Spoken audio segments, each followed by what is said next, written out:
Hey guys, in this video, I'll show you how to import contacts to HubSpot CRM. Alright, let's begin. First of all, open any preferred browser and search for HubSpot.com. Now, sign into your account and you will be redirected to the home page. Next, go to the left side menu, click on the CRM feature, and then select Contacts from the sub-menu.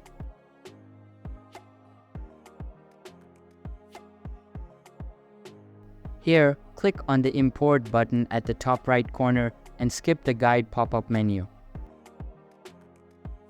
Then, click on the Import Contacts feature and a bunch of options will be displayed. Click on the first one and select Next.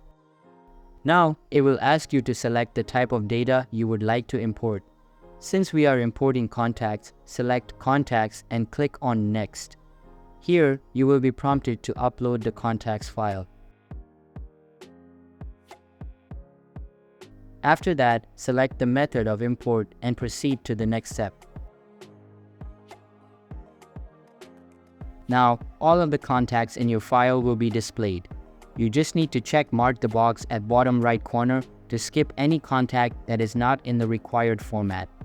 After that, check mark both of the statements and change the name of the file if you want.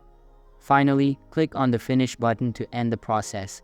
So that's basically how you can import contacts to HubSpot CRM, and that's it for this video. If you find this helpful, consider subscribing and giving this a big thumbs up. Thanks.